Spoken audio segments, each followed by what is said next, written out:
All right, so thank you so much, everybody, for joining us tonight on this webinar. We are absolutely so grateful to be joined by the dive industry legend, Mark Powell, who you can see here. I just want to take a moment just to give you a little bit of background on Mark for those who aren't aware of his amazing background and career. So Mark began his diving journey at the age of 10 after a tri-dive experience, and he fell in love with the sport. He learned to dive in 1987 and became an instructor in 1994. Mark, I'm not going to do the math on that.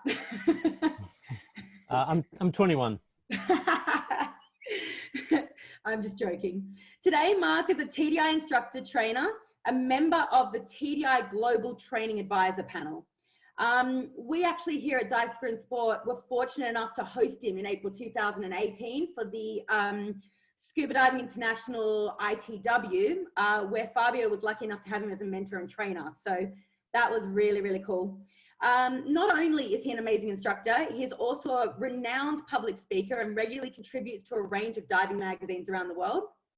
He is the director of Dive Tech, a diving facility whose focus is to provide the highest quality technical training. Currently, they train up to the level of a CCR Advanced Mixed Gas Instructor Trainer. And for anybody who's pulled a face out there because you don't know what that is, well, you should be scratching your head. In 2008, Mark published the book Deco for Divers, which you can see right here. A well-renowned book on the theory and physiology of decompression. Today, this is recommended reading by numerous technical training organizations for all technical students and technical divers. Last year, he also released his newest book, Technical Diving Introduction. Other projects, because Mark hasn't got enough on his plate already, his other projects he's been working on include documenting the wreck of the HMS Hermes, the world's first custom aircraft carrier, and identifying a number of unknown Second World War wrecks, amongst many other things. Diving all around the world in some of the most beautiful destinations we could imagine, it still doesn't compare to his home in the waters of the UK with some of the world's best wrecks. I could keep going, but I'm going to stop now and get Mark started. But if you are interested in more about Mark's career, his articles or books, I'm going to be posting some links a little bit later on the video and in our social channels. So thank you so much for joining us tonight, Mark. And I'm going to mute myself and hand this over to you. Great, thanks for that, Carmen. Well, yeah, good evening, everyone. Good morning, Guillermo. And well, it's early morning for you, and it's sort of mid-morning for me. So, thanks for inviting me along to talk to this group. That's I think one of the great things about the way that we're doing things now is that we probably wouldn't have done this without the lockdown. So, yeah, some positive things coming out of this. So what I'm going to talk about today is some diving myths, and I think in keeping with the group and with the sort of the vibe, there's going to be a little bit of serious information, and there's going to be some entertainment in here as well. So Carmen's done a fantastic job of introducing me, so I don't think I need to go into that much more, so I'm just going to jump straight into the presentation. Even though, as you can see from this slide, I do a lot of technical diving, that's not what I'm going to talk about today. All of the myths that I'm going to talk about are general diving myths that are applied to every diver. So I'm going to go through some of the most common diving myths. Some of them, yeah, you might realize that they're not really true. Others might be a bit of a surprise. But before I go through that, I'm going to start off with some non-diving myths, just to show that, you know, divers are not the only ones that get things wrong. I'm going to go through some other areas. So first of all, I'm going to show you this news story. So this is a genuine page from the BBC News website, of an article where the US government put out an article saying that there's no evidence of mermaids. Now, you know, you would think that actually, yeah, we're talking about Americans. Maybe you wouldn't think that, but you would think that it would be pretty obvious that there's no such thing as mermaids. But no, this is based on some genuine research by the National Ocean Service that no evidence of mermaids has ever been found. Okay, so this is part of the US government putting out a story saying there's no evidence for mermaids. Now, the reason for this is it's one of those Discovery Channel type programs that supposedly showed mermaids and everyone got excited. But no, there are no such thing as mermaids. So, but it's quite a common myth. So where did that come from? Well, supposedly the myth of mermaids came about from when sailors saw dugongs or manatee and mistook them for mermaids. So just for anyone that's wondering, on the screen on the left is a mermaid and on the right is a dugong. Now, I think you'd have to be quite short-sighted or maybe quite desperate to mistake one for the other. But apparently this is what some sailors did. They mistook mermaids for dugongs for mermaids. Now, we don't have to go back to mythical creatures to find myths. One of the common myths from, yeah, we've all been there, especially during lockdown. I can imagine that more and more mistakes are being made at the moment.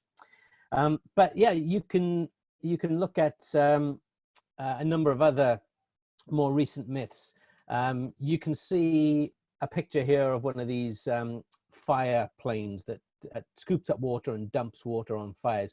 And every now and again, you'll get one of these stories that a scuba diver has been found in a forest. The story goes that they've been scooped up by one of these planes and dumped on a fire. Now, truth is, there's never been any evidence that this has ever happened. So, you know, these myths do come around pretty commonly. And, you know, if we look back, there's been hundreds of myths. So, you know, the fact that the Earth is flat is, I think, for most people, been proved to be a myth. So, a couple of myths that were once considered true. The first, the world is flat.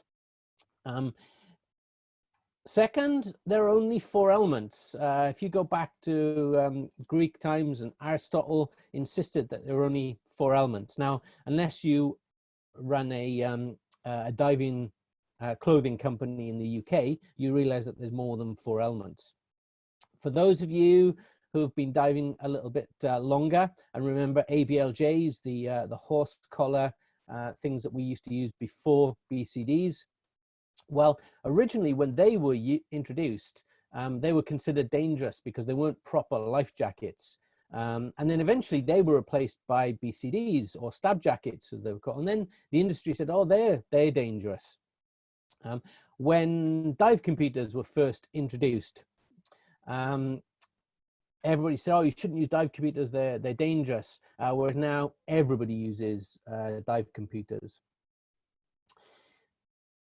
Again, for those of you who've been around for a while, you might remember when the diving industry said nitrox is dangerous. Organizations like TDI were set up to provide nitrox training because the mainstream agencies said it's too dangerous for normal recreational divers to use nitrox. Back in '92, anyone that had anything to do with nitrox was banned from the DEMA exhibition, which is the big diving exhibition in the States.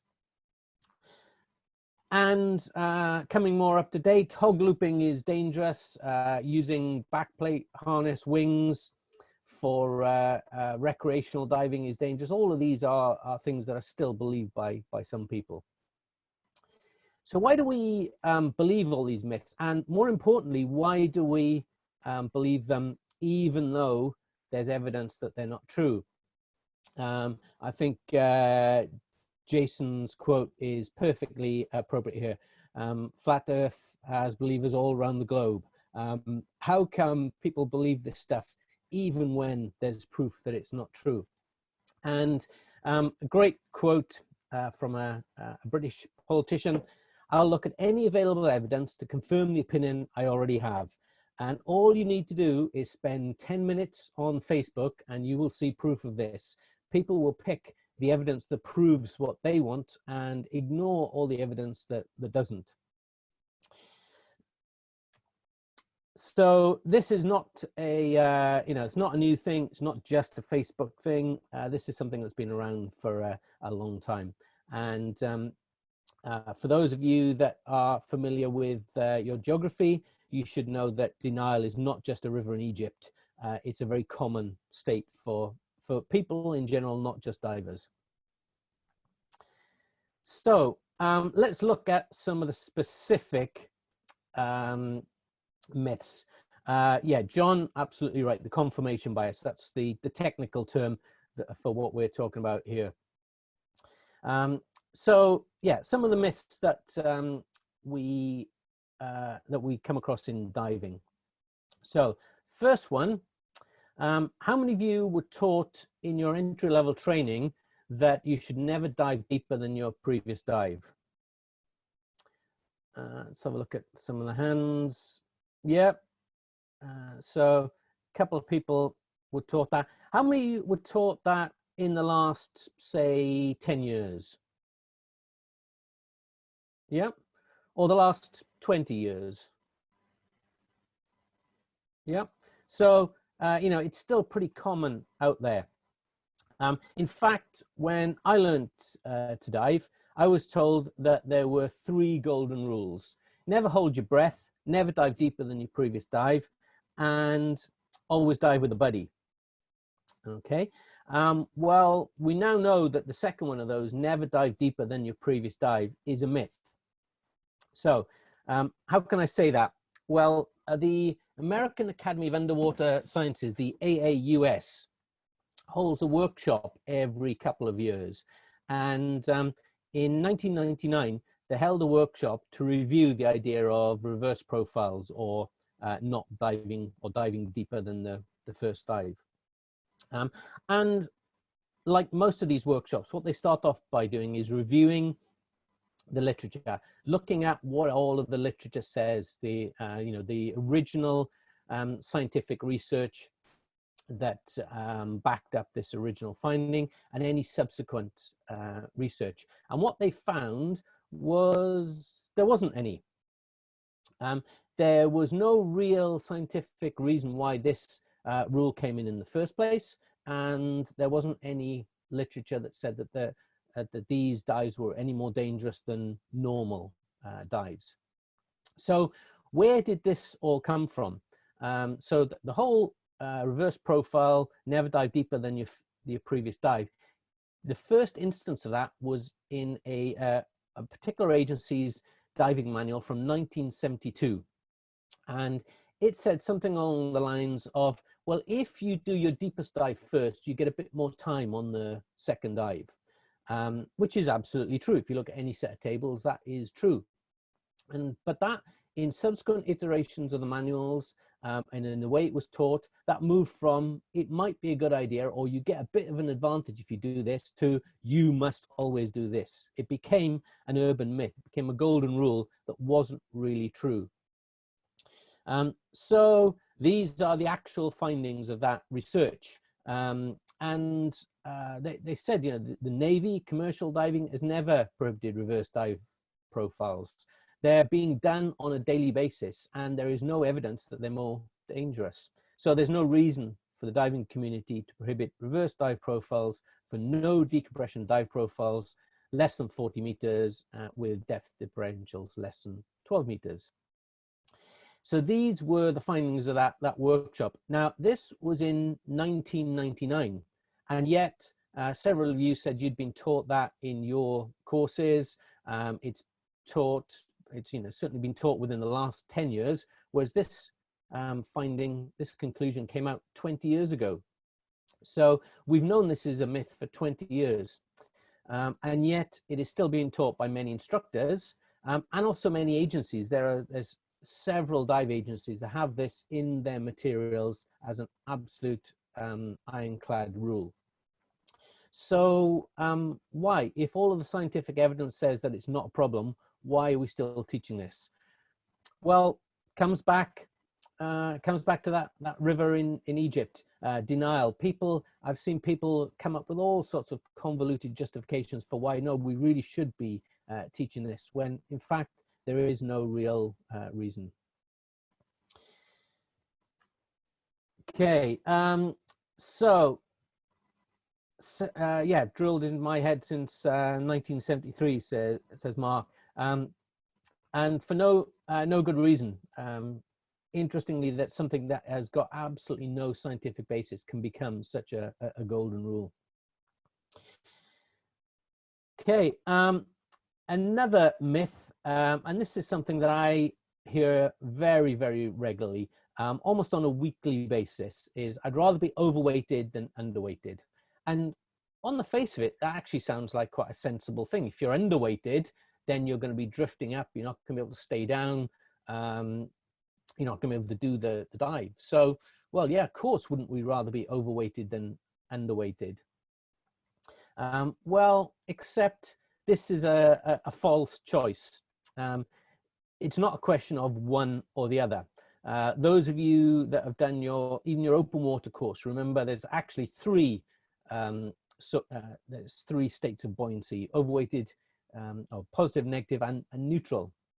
So this is an example of a false choice. So to illustrate what I mean by that, there are only two types of people in the world: those who think in terms of false dichotomies and penguins. So which are you? Well, clearly this is false, isn't it? There are more than two types of people. This is an example of a false dichotomy. A false dichotomy is giving you two options and making it seem like there are only two options, whereas actually there's a lot more options. So if the only option is being overweighted or underweighted, then yeah, maybe we do want to be overweighted. But if there's another option, what if we're correctly weighted? So yeah, it's a myth because it's a false dichotomy. So what this means, though, it leads to different approaches to diver training. The first is to overweight the diver and get the students nailed to the bottom. It makes learning and teaching so much easier. When the student is nailed to the bottom, they can't drift away. It's much easier to control them, except they're not actually diving. So a much better option is to teach people to be correctly weighted, teach them to have neutral buoyancy. And for those of you that think that teaching people to be neutral buoyancy and teaching them to fin around and being able to float, if you think that's quite a mouthful, we can shorten that to diving. So teach them to dive. Don't teach them to kneel on the bottom. And then that's the Jedi school of diving.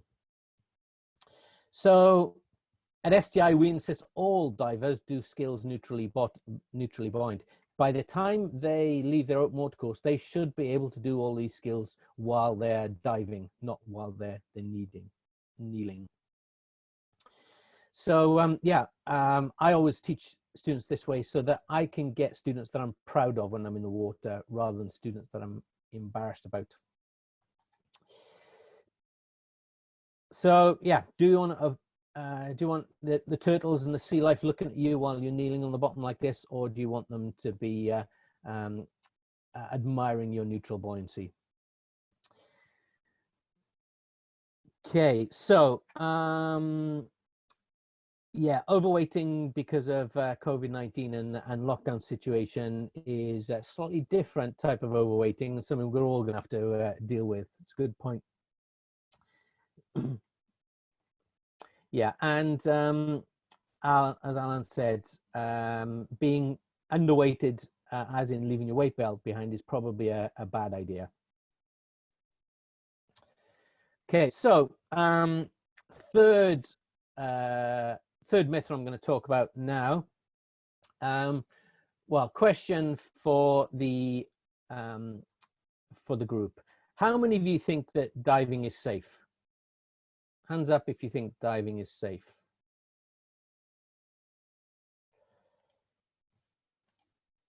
Okay, yeah, I'm scrolling through the cameras, and there's a few people have got their hands up. But unfortunately, no, it's a myth. Diving is not safe because, Nate, yeah, it's as safe as you make it. Diving isn't safe because, well, what does safe mean? Safe means no risk, and there are risks when we go underwater. We're deliberately going underwater in an environment where we can't breathe, relying on equipment and techniques that are not natural. And yet many agencies insist on saying that, oh yeah, diving is perfectly safe, there's no risk, which is just not true. So diving is perfectly safe as long as you remember how dangerous it is. So this is an example. This is a part of a rebreather that I dive, and literally printed on the side is the statement in big red letters that this device is capable of killing you without any warning. That's a pretty obvious statement, and the idea is to make you realize the risk. So safe is the absence of any risk, which is not the case. What we can do is, if we understand what those risks are, then we can manage those risks. So risk is relative. For example, Russian roulette is perfectly safe as long as you get the empty chamber, but that's it's a false statement, because there is always a chance of getting the loaded chamber. And it's the same thing with diving. Diving's perfectly safe as long as we don't make any mistakes, or as long as we don't do anything stupid. But people do. They do make mistakes. They do stupid things, and that's because of complacency. You can see this this picture here. The little Bambi deer has got away with coming down and drinking at this waterhole before. But it looks like he's about to get away with it, not going to get away with it. So yeah, you can do something stupid, and you'll see divers, and this is something that comes up a lot when people say, well, you know, I do this all the time and I've never had a problem. This is an example of what this deer is doing. You know, I went and drank from that waterhole when there were lions around, and I never had a problem. Well, maybe the lion was tired, maybe it had already eaten. Doesn't mean it's a good idea. So just because you get away with doing something stupid doesn't mean that that was safe. Just because you get away with playing Russian roulette doesn't mean it's safe. So as long as we understand the risks that we're dealing with, then we can deal with them. If we don't understand them, or if we don't appreciate them, then we lose our ability to deal with them, and we become risk complacent. So if diving isn't safe, then what about rebreathers? A rebreather safe? Well, everyone would say, no, absolutely not. Rebreathers are dangerous. But again, it's a myth. It's just another level of risk management. Again, come back to this quote on the side of my rebreather. This device is capable of killing you without warning. So that horrifies some people. You can imagine my wife's comment when she saw that when I opened up this rebreather for the first time. But again, rebreathers are perfectly safe as long as you remember how dangerous they are. So this next example is not going to work at all. It's a non-lockdown example. But normally, well, the last time I did this presentation, it was at a dive show.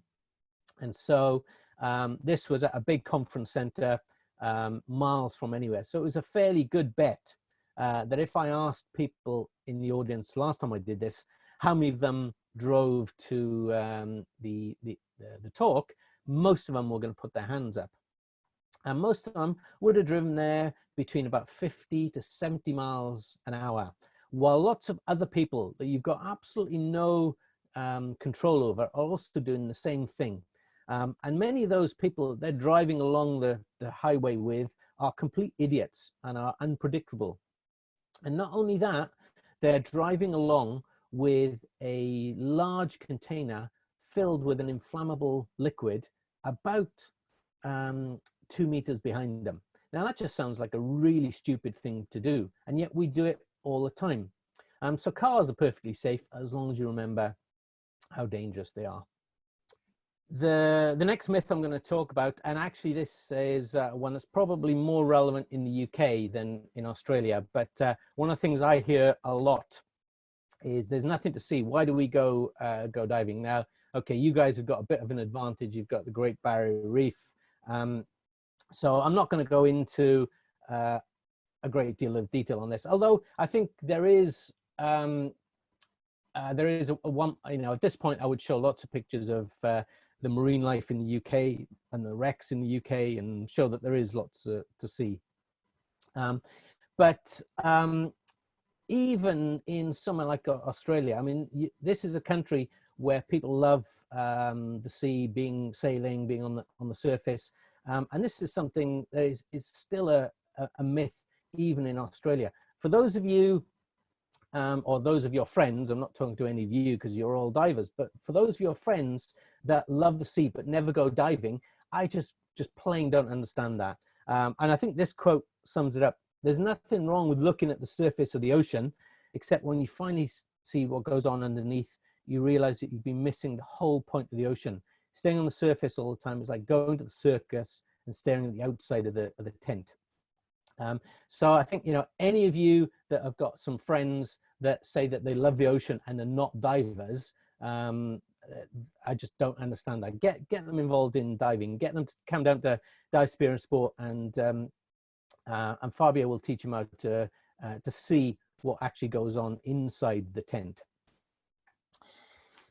However, one problem with this, and this is the lead into the next myth, one problem with this is that if you do go into a circus tent, very often one of the things you see are clowns.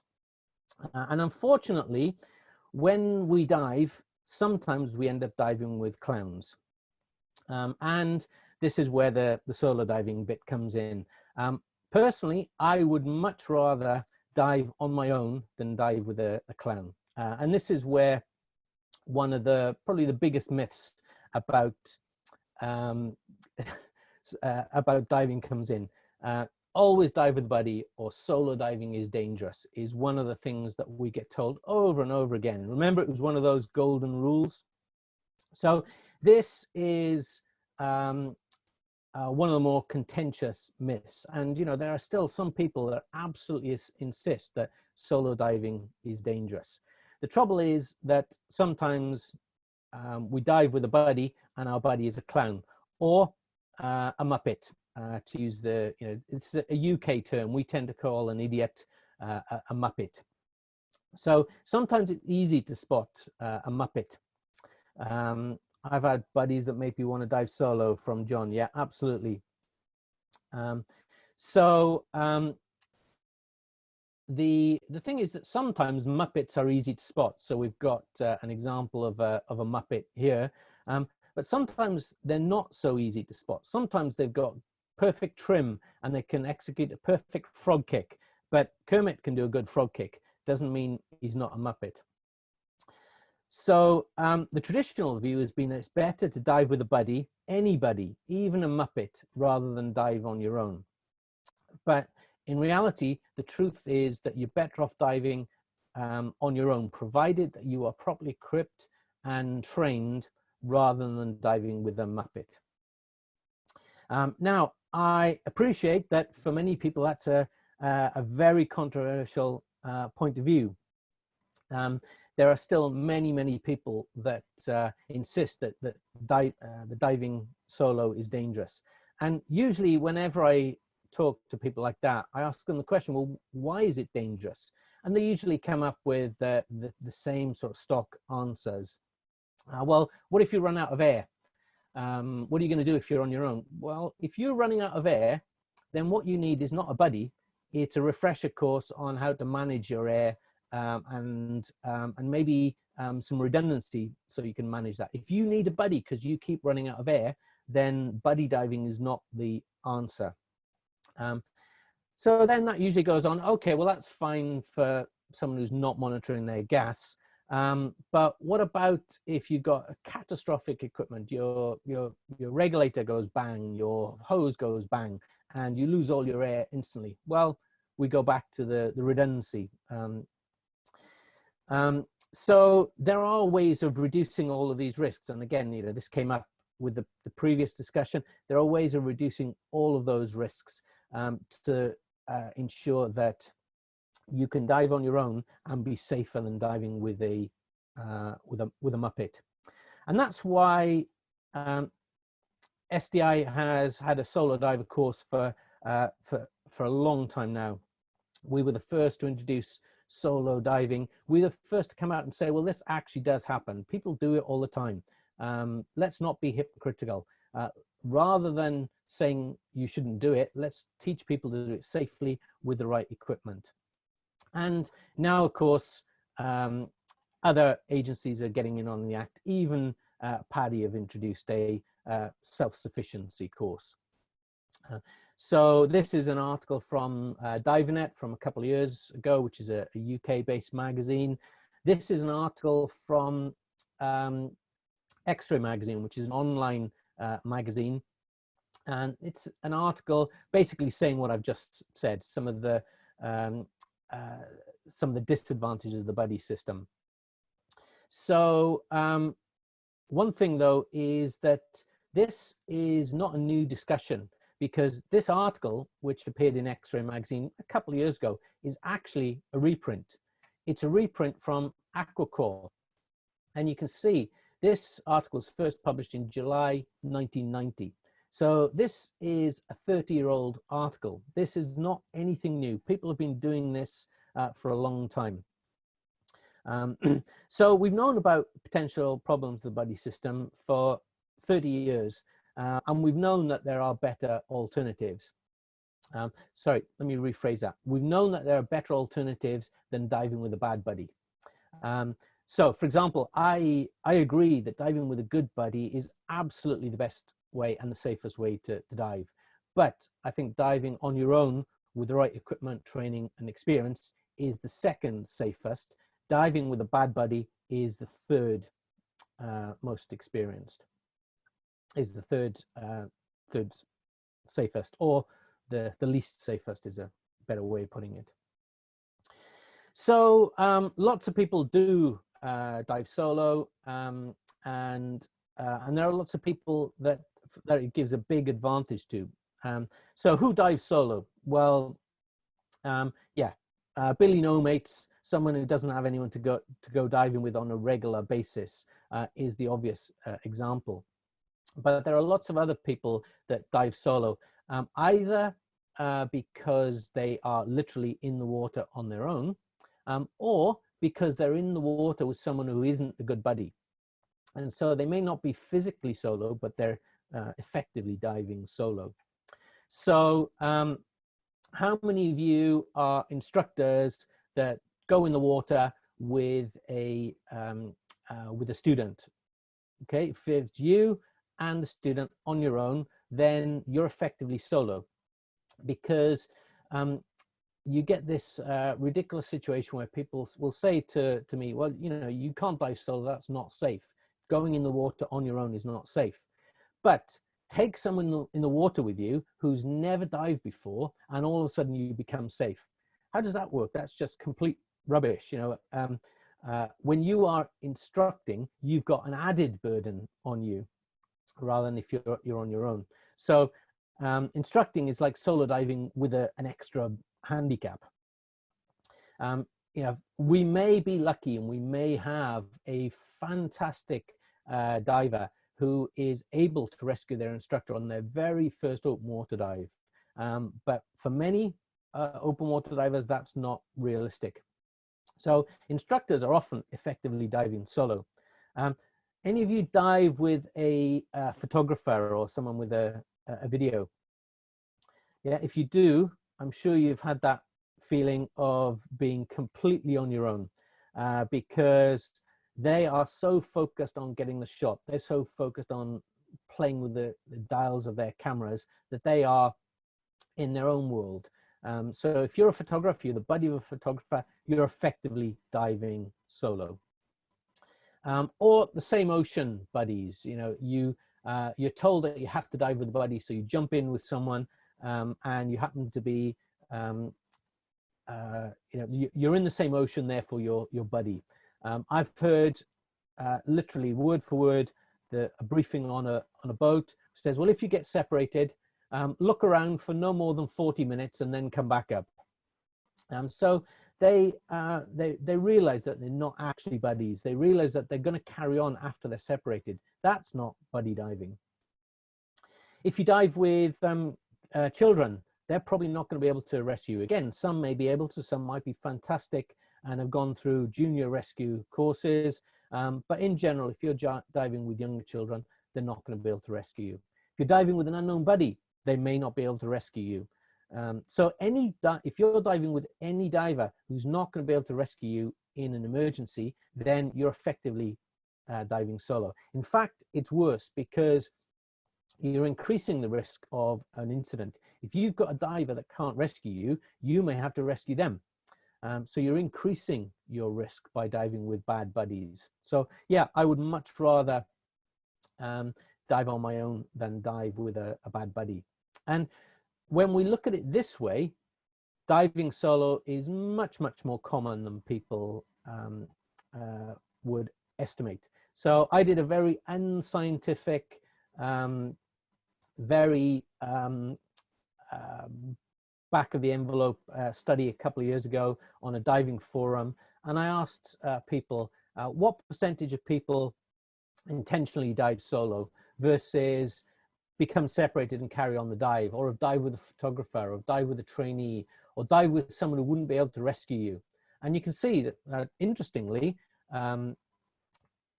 this first row, nearly or 71% of divers intentionally dive solo. I was surprised. I didn't think it would be that high, but 70% of divers intentionally dive solo.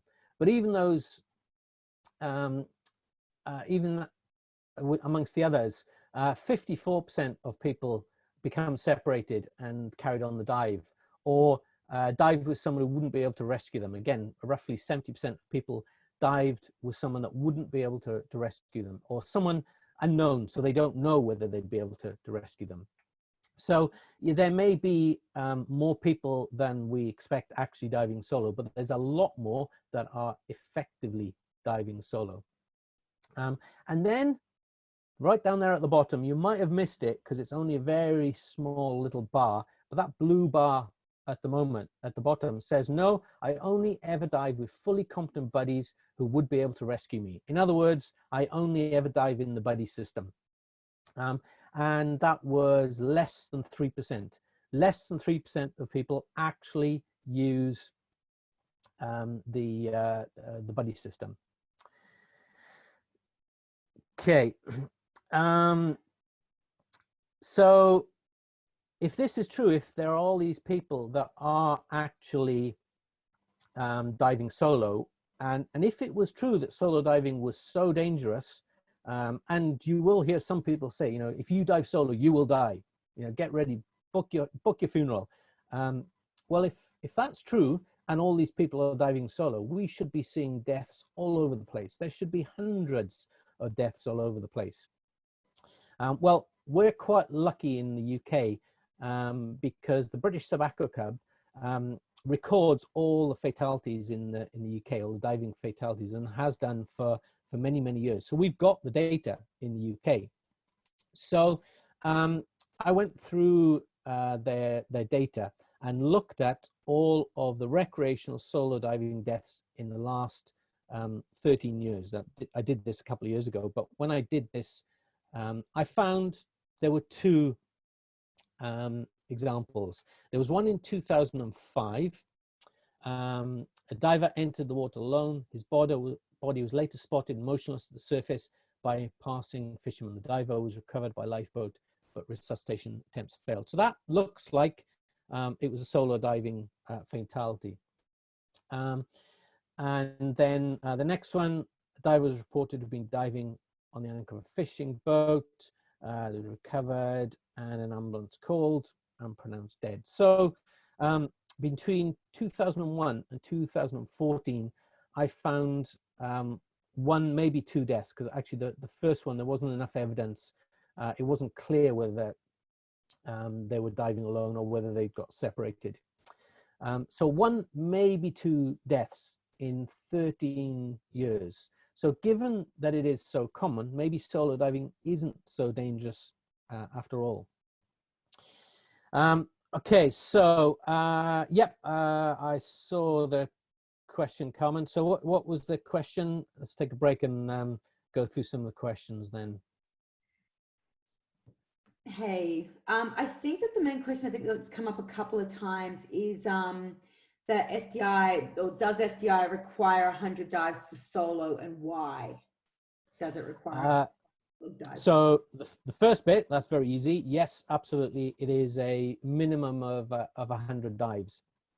The second one, the reason for the 100 dives is because solo diving is increasing the risk. You know, you have to have a good level of experience. You've got to have your basic skills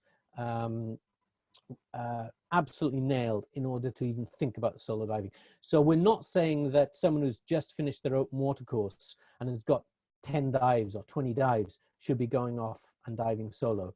It does require a good level of experience.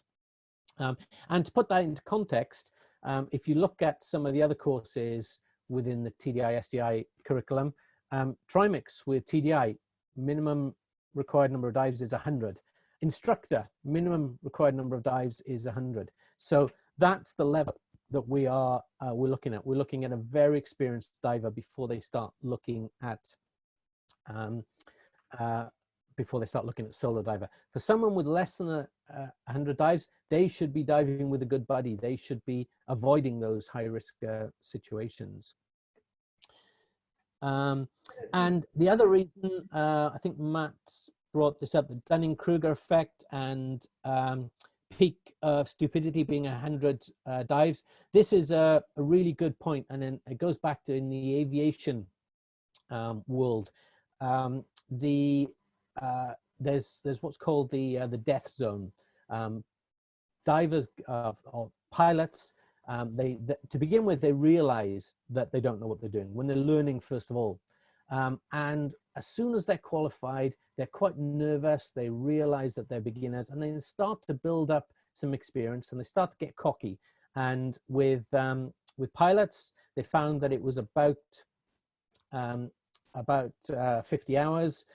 With divers, various other areas, it's slightly different. So basically, we believe that at that 100 hours point, that's when people start to get a little bit complacent.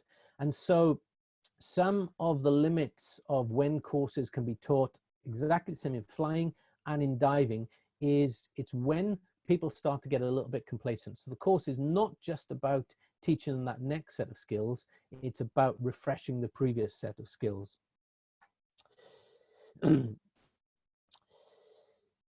So yeah, how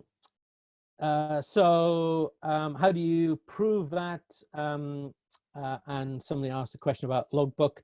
So the responsibility is on the diver to prove it. If someone comes to me to do a solo diver course, then the responsibility on them is to prove it, either with a logbook or computer downloads. I've had written letters from instructors witnessing dives. So there's a whole range of areas that a whole range of ways that that can be proved. But yeah, it's down to the student to prove to the instructor that they meet the prerequisites. And then really good point from Andrew, just because you have 100 log dives doesn't mean you're a good diver. Absolutely. That's not what we're saying with the 100 dives. In fact, a diver that has 100 dives and isn't a good diver is a perfect candidate for doing the solo diver course, because it's a great way of waking them up a little bit and showing them that they do have some holes in their skills. Can you have your skills assessed, as some people might need more or less? No, the prerequisites are 100. So if you have if you've got less than 100, without a waiver from head office, you couldn't do the course. Carmen, were there any other questions that I've missed, or anybody else want to come in on that? I think we're generally okay. It's general conversation, so I'm happy for you to resume with your talk, if you are. Thank you so much, Mark. Actually, real quick, can we talk about solo diving in tech environments? Oh, sorry, Tyler. I apologize. You did have that one in there. Solo in tech. Do you want to ask the question? Yep, sure. So the SDI Solo Diver course is an SDI course, which is the recreational part of the agency. So it does not cover any aspects of technical diving. So, you know, if you do the SDI Solo Diver course, so you can go tech diving on your own, that's not what the course covers. It's not what it's intended to. For technical diving, there is no solo diving course, and there are certain types of technical diving where we would absolutely say that no, solo diving is not a good idea. But when it comes to technical diving, you know, one of the whole philosophies with TDI is that it's a grown-up agency. We believe that the safest way, and this is exactly the same as I said earlier, the safest way to do any sort of diving and the safest way to do technical diving is with a strong buddy. And so, you know, I often say to divers, you know, I will jump off the back of the boat with anyone on a 20-meter dive. I would be a little bit more careful about someone if it was a Deco dive. If it's a 60-meter dive with multiple gases, I want to have dived with them before. If it's a 100-meter dive or 100-meter plus, I want to have met their wife. I want to know exactly what they're like. I want to have, you know, be really comfortable with that person before I would take them in the water. So absolutely, team diving is the way that we encourage tech diving. But for divers that make the decision to do tech dives on their own, then that is I think a perfectly acceptable decision for them to make on their own. But it's not the way that the courses are structured. Does that answer the question? Yeah, thanks.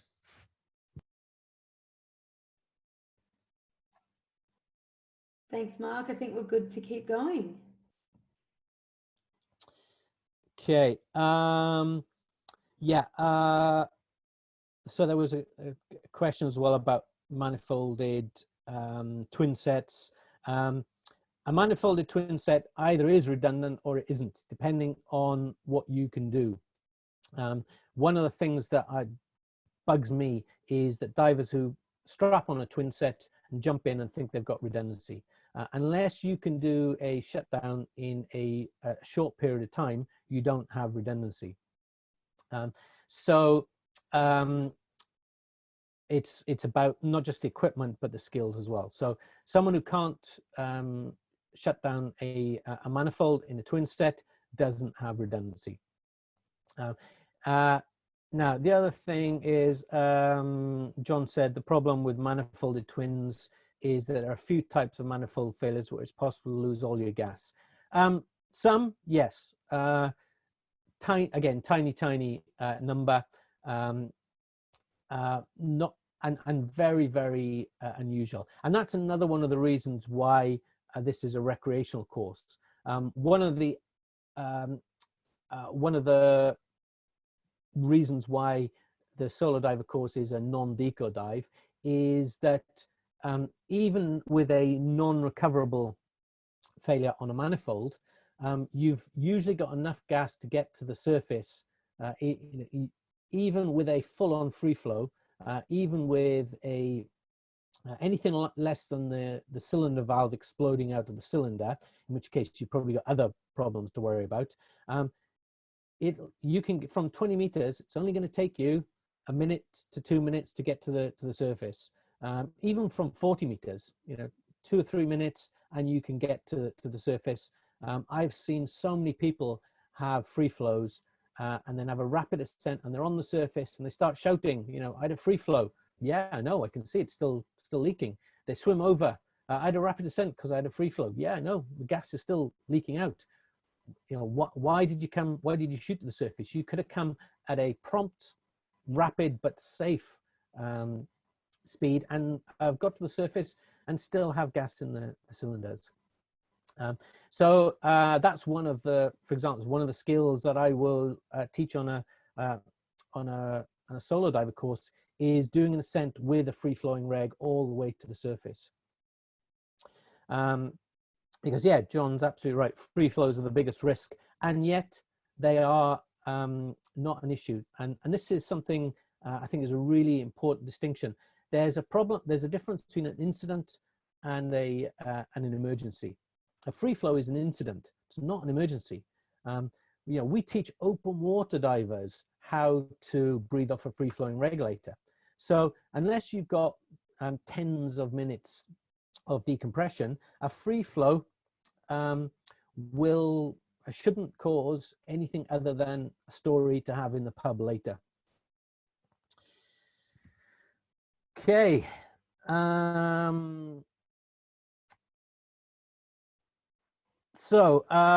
Yeah, moving on, another training related myth. And again, this is one that winds me up so much. And again, I've heard this time after time from instructors. And that is the phrase, and I'm sure some of you might have heard it. Yeah, I know you don't like clearing your mask, but once you've cleared it, and you pass your open water course, you'll never have to do it again. Or, yeah, you have to do it the once so I can tick the box and pass you, and then you never need to do it again. Of course, that is absolutely a myth. It is just not true. But it's worse than that. It creates a false and a really dangerous situation where two things happen. One is that we create divers almost with a phobia of mask clearing. They get through with gritted teeth that one example, and then they think, great, thank God for that, I never have to do that again. And that's the thought that they're left with on mask clearing. I never have to do that again because I hated it. Now 6 months later, a year later, 2 years later, and they have a problem and their mask comes off, and of course now they're in a situation where they were never very comfortable with it. They didn't get fluid at it, and now they're doing something that they hate doing. So of course there's a potential for things to go wrong. Instead, what we should be teaching our divers is that, yeah, this is something that might happen on a regular basis, and it's not a problem. We're gonna go through it, and we're gonna do it several times until you're really comfortable, until you can do it without having any problems at all. And it's not that difficult. The way that we teach mask clearing is often the biggest problem. So change the way we teach it, build up that confidence in the water, and all of a sudden this goes away. I remember teaching a student once, and they really had a problem with mask clearing and having their mask off. So we just kept working on it, and they got more and more comfortable. And I remember they were swimming around, doing an exercise, swimming around the swimming pool with no mask on, and I could hear them through the regulator. They were saying, "Oh God, not again! Haven't I done this enough? I'm fed up with this now." And they were just grumbling away to themselves.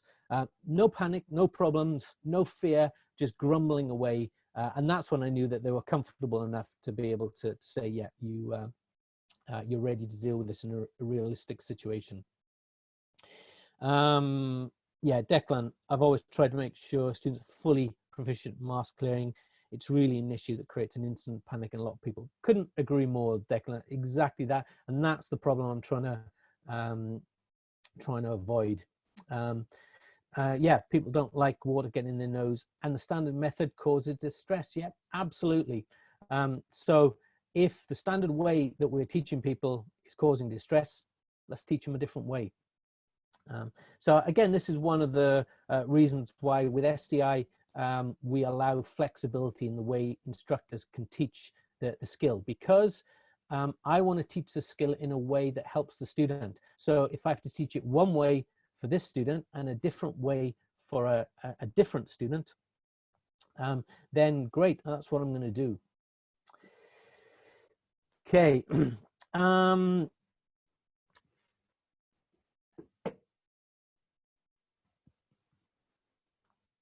So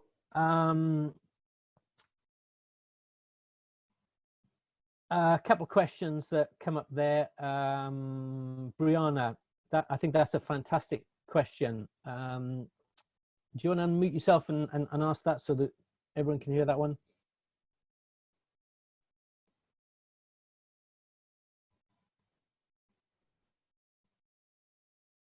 Okay, I don't know if you've Okay, there we go. Oh, there Thank you. Can you hear me? Yes, I can, yeah. Okay, thank you so much. Okay, so as an aspiring instructor, how do we kind of navigate learning myths in courses and then unintentionally reteaching those as an instructor? Because like before tonight, there's so many things that I had no idea, like solo diving and especially the diving deeper, you know, because I was just a fresh student with a non-science background especially. So Yeah. I wouldn't have known none the wiser until tonight. And so how do we kind of navigate that when we're actually learning? How do we kind of question things? Yeah, that's a fantastic question, and I think that goes to the heart of being a good instructor. So I think you sort of gave the core of the answer there in the question. How do we question things? And I think that is exactly what to question things. Why? That is one of the most powerful questions. Why do we do it that way? I have students that very often will say to me, you know, I'm sorry, I'm going to really wind you up, but I like to know why we do things, and that just makes my day. That's perfect, because this is what I want my students to understand, and it doesn't matter whether they're diver level or instructor level. This is what I want my students to understand. I want them to understand why we do that. And if someone says, and if I ask them, you know, why do you do that? If their answer is because that's what I was taught to do, then that's not good enough. You need to understand why we do everything. You know, it's built into the SDI teaching framework. Instructors are evaluated on explaining why we do something. We call it the importance. Why do I need to know? Why do we do it that way? So I think the first question is, if someone says you should do it this way and they can't tell you why we should do it that way, or if the answer is, well, because the manual says that, or if they say, well, that's the way I was taught, then maybe look for another instructor. And one thing I would suggest is interview different instructors, talk to different instructors, ask them about their teaching philosophies, and find someone that you think, yeah, this is someone who is explaining things in a way that that makes it clear to me why we're doing things. So yeah, find a good mentor, find someone who can explain things to you in a way that makes sense to you. Yeah, you know, also read around the topic. Not just read, but, you know, as I said before, I think one of the big advantages of this whole lockdown is the number of webinars that are going on. There's a number of organizations that are putting out some fantastic webinars with a lot of this information. So yeah, just keep reading. And when you see something that doesn't match what you've been taught before, dig into it. Ask both camps, well, why? Why do you teach that way? What's the reason for that? So yeah, yeah, knowledge is power. Absolutely. Okay, so last couple of myths, and I think actually someone raised this earlier, so I don't need to spend a lot of time on that. If you have a bend, it must be because you're a bad diver. Wrong, absolutely wrong. It's a sports injury. Sometimes we're just unlucky. You can dive within the tables, within the limit of your computer, do nothing wrong, and you might still get a bend. Okay, now of course that's actually quite worrying if we were doing this as a recreational diver. But again, it comes back to that risk discussion earlier. The risk is actually very, very small, but it does happen. Basically, you know, if you read the instructions for your dive tables or your dive computer, you won't find a guarantee in there saying you won't get a bend. If you want a guarantee, buy a washing machine, not a dive computer. So, you know, it's not a perfect science. We don't know everything about decompression. So sometimes you can just be unlucky. So coming back to, as a sort of summary, our 3 golden rules. Remember, I was told when I learned to dive that there were 3 golden rules. Never hold your breath, never dive deeper than your previous dive, and always dive with a buddy. So, you know, starting from number 3, always dive with a buddy? Not necessarily. You might be better off on your own with a rather than with a bad buddy. I forgot to mention it earlier as well, but you know, social distancing, going diving on your own might be the safest way to do it, and might be the only way to do it in the future, or for the foreseeable future. And never dive deeper than your previous dive. Again, we've seen that that's wrong. The first one, never hold your breath. Well, actually, again, I would come back to the question earlier. Why? Why should we never hold our breath? Well, because if we ascend and we hold our breath, then we can potentially get a burst lung, lung barrier trauma. So that's only a partial statement. Never hold your breath while you're ascending. Yeah, I can go with that, but never hold your breath when you're struggling and you're trying to get to your buddy because you've run out of air and your buddy's below you. Well, actually there, holding your breath is perfectly acceptable there. So again, this is a perfect example of always ask why. Why is that a rule? And what's the justification behind it? So yeah, hopefully I've managed to get you to think about some of these golden rules. Hopefully I've made Fabio's life hell, because now all of his students from now on are going to be saying, why should we do that? What's the reason for that? Explain that, Fabio. Tell me why. Hopefully it's been interesting. We've got a little bit of time, I think, for a few last questions. But yeah, thank you for listening. And if anybody wants to ask any questions afterwards, I'm always available to chat online. But yeah, basically what my big challenge to you is, I want you to ask Fabio why every time he's teaching you something from now on. Awesome. Okay, so have we got any questions to round up? Yeah, I've got a good question from Harley. Harley, do you want to unmute yourself and ask your question to Mark? Is that working? Yeah, perfect. Hey. Yeah. Hey, how are you? Good. So I just wanted to ask Mark, I hold a degree in sport and exercise science, and I want to get into studying like exercise physiology, but more specific into diving physiology.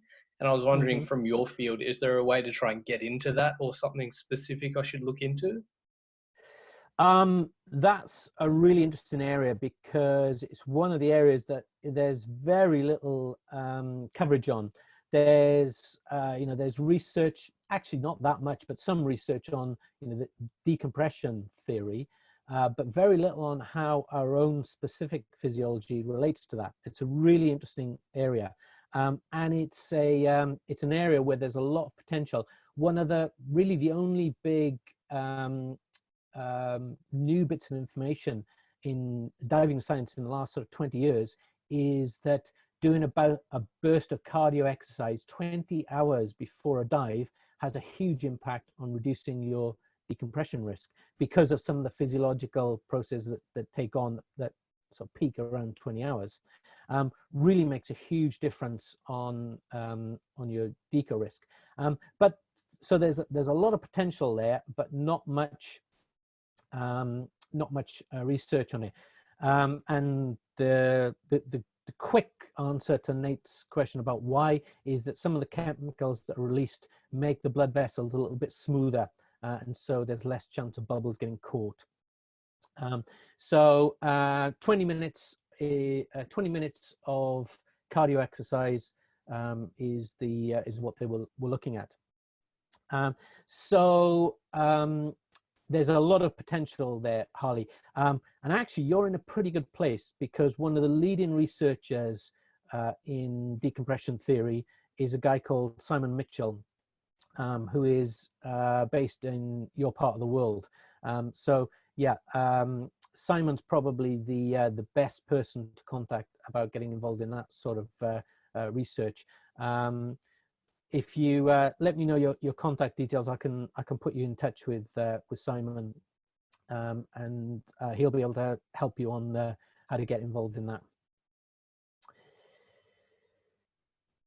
All right, what else we got here? Tyler, do you want to ask your question? Yeah, sure. And somebody else actually asked a similar one. Matt, what do you see kind of the future of rebreathers, say, in the next 5 years? And Matt specifically asked, what do you say to tech divers who are wary of rebreathers? I think, wow, this is literally a whole other presentation. I do have a presentation on this. The short answer is a lot of it depends on where you are. In some countries, there is virtually no tech diving going on below 50 meters on open circuit anymore. We did some research with Dan earlier this year to try and sort of answer some of the deep stop questions.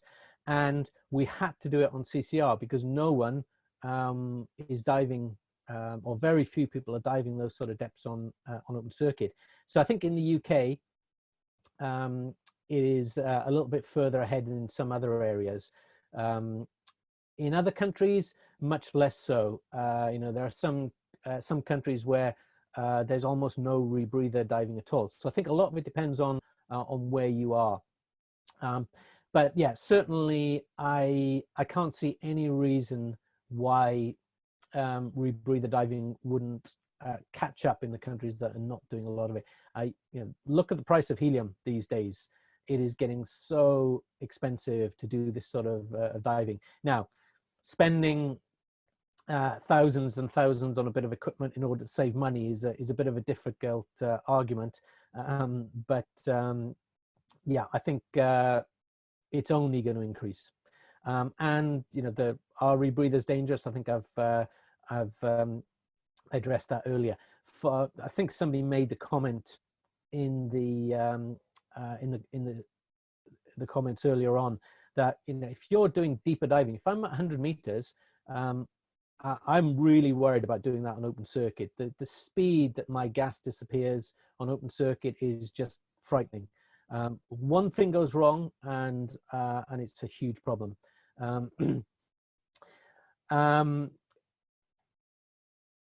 But on a rebreather, you've got almost infinite amount of time.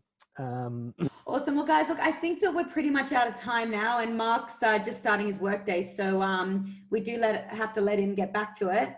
But just a huge thank you, Mark, so much for joining us today and on this very colourful topic. There's definitely been some amusing conversation in there. Also, just a huge thank you as well to Troy and Michelle from our SDI TDI local regional office. Just giving us a wave there. Thank you so much for facilitating this. And a huge thanks to TDI International as well for allowing us to do this with you, Mark, and sparing you from your work day to be here. We really appreciate it. It's been a pleasure. Carmen, thank you very much for putting it on, and thank you, Mark. Very nice to meet you on webinar. It was really interesting, very interesting. So thanks very much. So much, David. And yeah, I drink to that. Oh, thanks, Blair. Just a last thing. Mark has a couple of great books, as I mentioned earlier. What we've actually done is, for anybody that is interested in getting those books, getting their hands on a copy, we are actually going to put an order in with the UK. So we've actually put some on our online store, some links to purchase those if you'd like, and we're going to get them shipped out in one order from the UK. So if anybody's interested, we'll open that between now and Sunday. So I'll put those links on Facebook and on this video for later as well. But I think that's about everything for now. So thank you very, very much, everyone, for being here. We really appreciate you being here on your Wednesday night. And again, thank you so much, Mark. Thanks for arranging it, Carmen. It's fantastic. And I loved all the interaction. Thanks for all the questions, everyone. So yeah, it's been a real pleasure. And I'd love to do another one for you sometime.